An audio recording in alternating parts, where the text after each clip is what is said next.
I just bought this entire abandoned car factory, which might be the best or worst financial decision of my life. Let me give you a quick tour and then I'll show you what we're gonna do with it. Welcome to the car factory. So this is one of 4 buildings. The factory is actually 4 giant buildings all smashed together. We've got the west building, east building, warehouse, north building, the archives, the offices. It just keeps going forever. 98 years ago, they built this little building here. And this place is actually a lot bigger than it looks. This is just one building. One. And there's so much great old stuff just left here too. Like this scale has been here for 100 years and it still just works. Look. And it's reasonably accurate. You want to go down to the archives? Let's go down to the archives. It's a little creepy down there. I need a flashlight. All right, here we go down into the archives. Nothing creepy down here. Don't want to hit my head.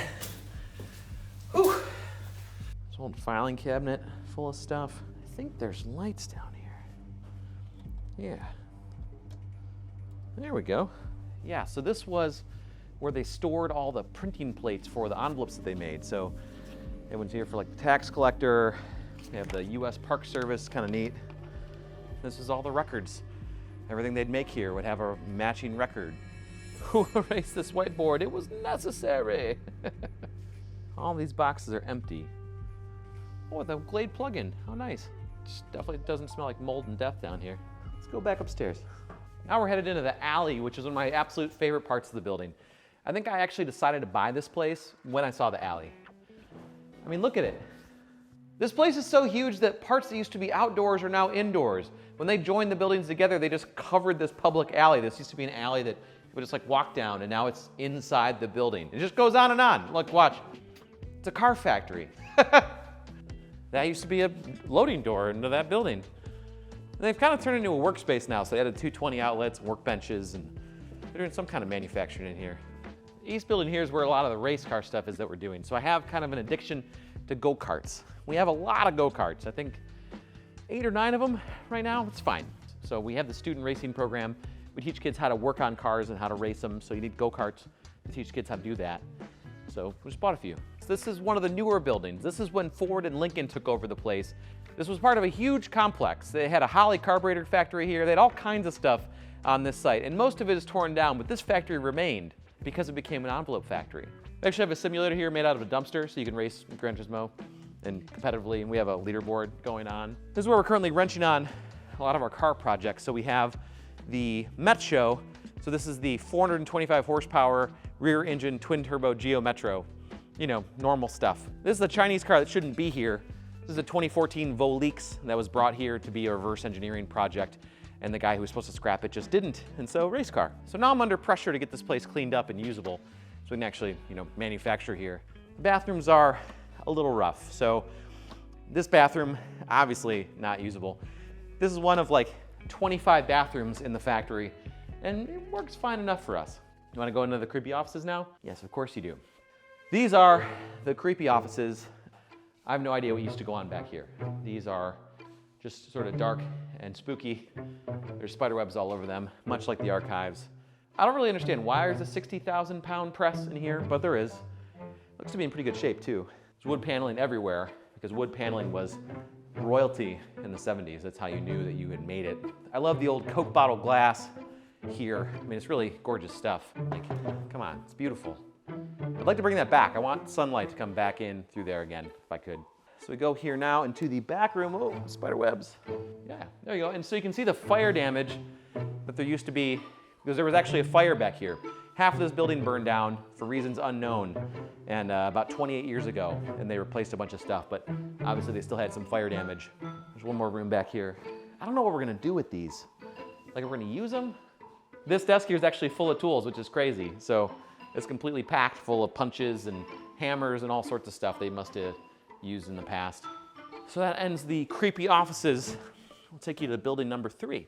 So this is where the building gets newer and therefore crappier. So this is where the roof is leaking pretty bad. This is the warehouse, building number 3. And so we haven't gone through a lot of these boxes yet. We moved a bunch of them in here, but there was stuff here too that we haven't gone through. We need to sort through. There's a lot to be done. There's a lot of work in this place. This is actually where they left some of the machines behind. So this giant paper shear, I love it so much. This is a 45-degree shear that would shear through huge stacks of paper. It uses a counterweight to do so that just keeps spinning. And these are actually outlawed because they were removing arms too, which is not that good. And so you'd step on this giant pedal and that would get the shear to get moving. And so we're gonna power it back up. I don't know what we're gonna do with it, but it's just too cool to let go. They were gonna scrap it and I said, hey, can you please not scrap that? Can we use it, please?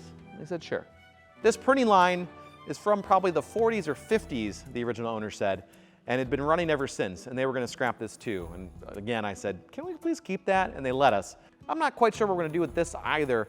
It's not gonna run again. These are super obsolete, but I didn't want it to go get melted down. It's just too rad.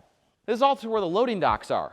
The place used to receive materials by train, and instead they switched to trucks somewhere in the 40s or 50s, and that was a big invention. The trucks were a new thing, so they cut this loading dock into the building, and so it goes down. Yeah, it floods a little bit, but it's not that bad. There's actually a crane above us that doesn't work anymore. It was damaged in the fire. Might be able to get that going again, but this right here is one of my favorite rooms in the whole building. This is the old maintenance room. This is where they used to keep all their supplies and tools and fuses and all kinds of great stuff. And they had some machines set up to fix some things. It's a very tiny maintenance room as far as factories go, but still cool. This is the tallest part of the building. So this goes up to 28 feet in the highest part, which is very scary to be up there on a lift. But this is where they had big machines in the ground. They actually had pits that the machines were based in. They also had train rails in the floor of this part of the building that were taken out. But that too is one of the gnarliest roof leaks. It just pours inside of here, so it becomes kind of a lake every time it rains, and then it all drains away.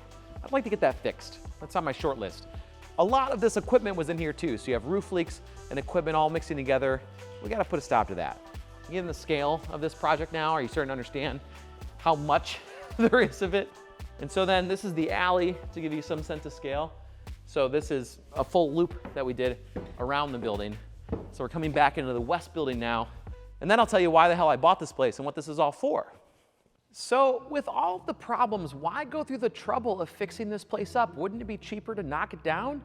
Yes, it would be a lot cheaper just to knock this factory down and build a brand new one.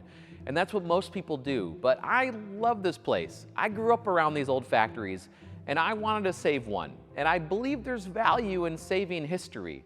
This old place can still make things. Until just a few years ago, it was making envelopes. And if I have anything to say about it, it will make cars again.